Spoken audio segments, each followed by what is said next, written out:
progress from your running backs, especially getting Jalen into a game? Well, I think we've still got to continue to develop there. I think last week kind of was a lot of rust, kind of in that room. Obviously, kind of getting some guys back healthy, but it's got to start with practicing. We got to have guys practicing every day.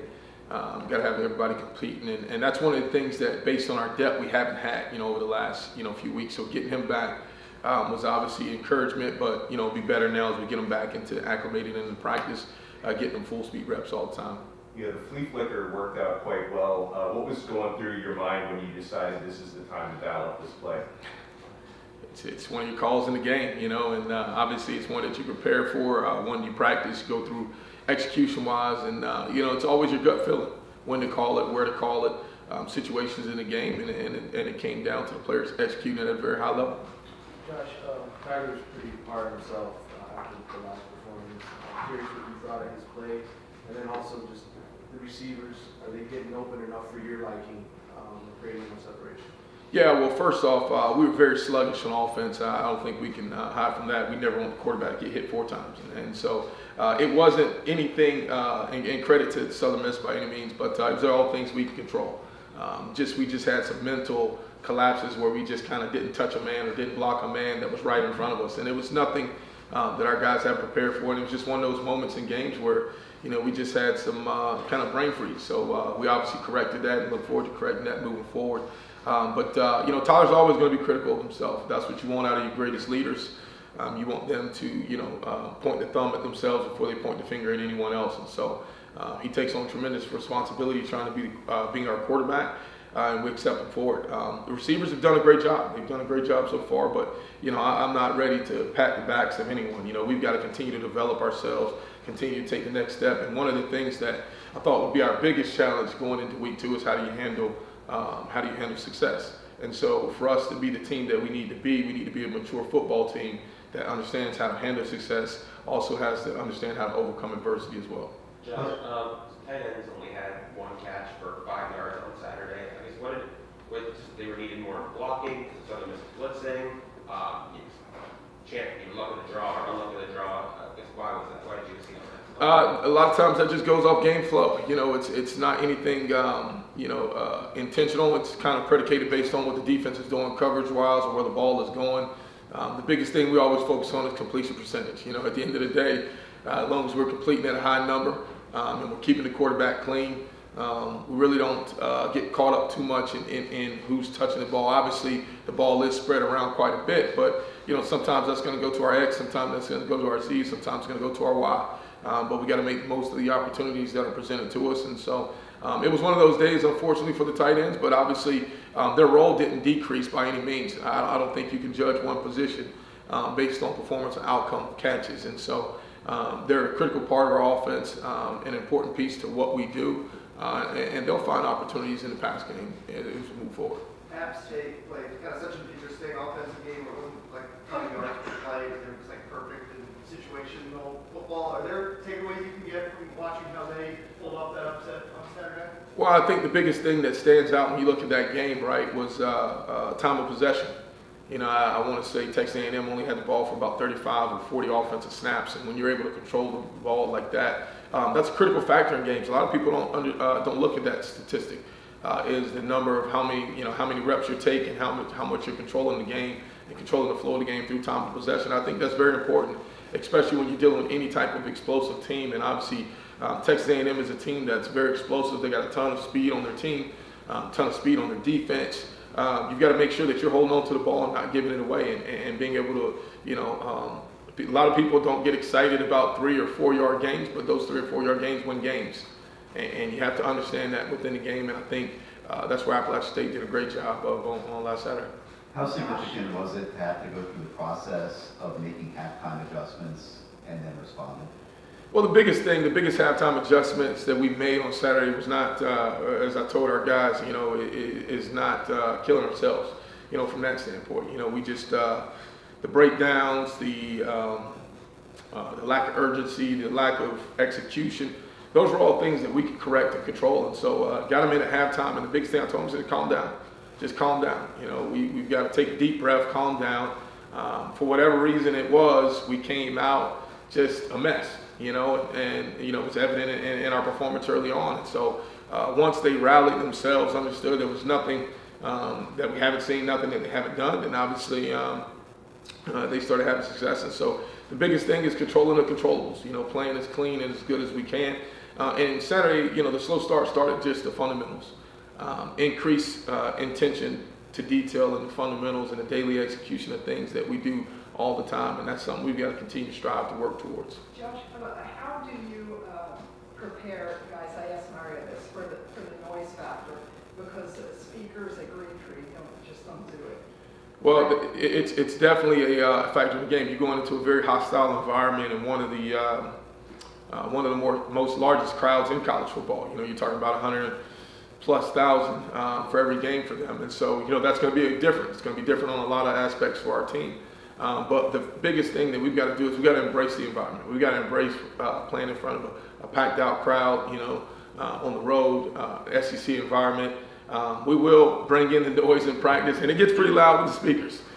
Trust me, there's times where I can't talk to the other players on the field because the speakers are so loud. But we've got to handle that. We've got to do a great job with our verbal and visual communication, whether that's signals, communication on the field, and everything. And so everyone's got to take an enhanced effort at preparation this week and going through our daily process to help us lead to win this game. Coach, I know Cooper was using a lot of the run ball against Southern Miss. I guess how would you evaluate his performance? Nez did a good job. He's obviously as a freshman, he's taking on an increased role. Obviously he didn't have a catch. Unfortunate for him. I know he probably wish he had one in that category, but Nez has done a great job, learning our system. Being coachable and making contributions. And when you've got guys like that, you want to try to create as many roles as you can for as many players on your team. And so, he was used on Saturday, and what that looks like moving forward, who knows? But he's been such a valuable player for us, not only as an offensive lineman, but whatever we ask him to do. And then how important is it to have Jacoby George back against Texas A&M, and what do you expect his role to be in his season debut?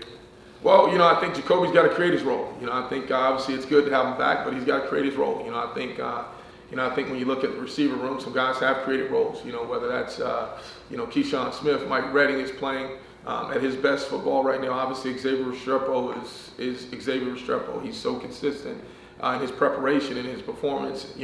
Success just speaks from how he practiced.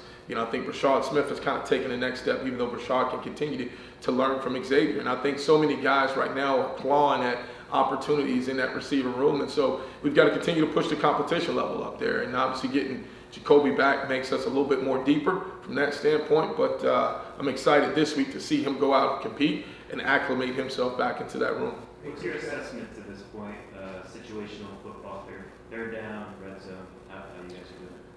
Well, through 2 games, I think we're doing pretty decent. First game was 100% on third down, and this past game, I want to say we were just over 50% of third down, and then obviously the red zone, getting scores in the red zone. Now, obviously, the biggest statistic that you always focus on in red zone, one, obviously people talk about red zone scoring percentage, but for us, we want to focus on touchdown percentage. Really, scoring touchdowns and not having to kick as many field goals.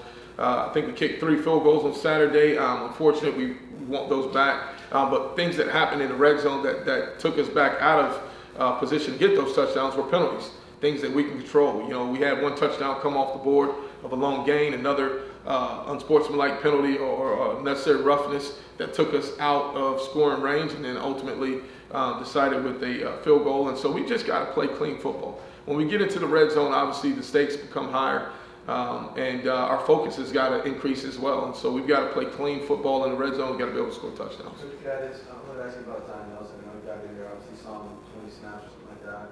Some at right tackle. Is he ready for an increased role this week? Yeah, I think it's been a very detailed plan for Zion, just kind of acclimating him back to the offense. And then, he's another guy that's kind of like Jalen Knighton is. I think a lot of people are being able to see them make contributions in games, but the thing we're excited about is getting them to become full-time practice players. And so, even though, some guys have been out there getting game reps, they haven't been available to practice at all times. And so for us, it's about getting as many guys out to practice every rep throughout practice. That way we can maintain consistency as an offense and as a unit, having that type of communication up front in the front 5 having that consistency in the play. And so, but we also have some guys that have created roles for themselves on the offensive line as well. And so it's a unique position that we're in. As we're gaining depth, we're also creating challenges, for everyone to continue to play and perform at a very high level because we have some depth there and some competition brewing. Coach, obviously, not with game plan or anything, but what are some things that you've seen from A&M's defense on film that might make them vulnerable? Well, first, I'll acknowledge they're very talented, they're fast, they're athletic, they've got a ton of depth on the defensive line. They create issues to people with the size and talent that they have. The thing as far as take advantage of, before you can take advantage of anyone, you've got to focus on being precise in what you do and how you do it. And the thing that we've got to do this week is we got to focus on our fundamentals. I don't care who we're playing, I don't care who we play. If we don't perform at a high level fundamentally, it's going to be hard to accomplish the goals that we want to accomplish. When we do play at a level where we focus on those things, we can accomplish some pretty unique things. And so it's got to go back to us. I wasn't, if you can tell, I wasn't pleased with the way we started out last game from a fundamental standpoint. And that's what we're excited. Our kids knew it, although every win is a great win.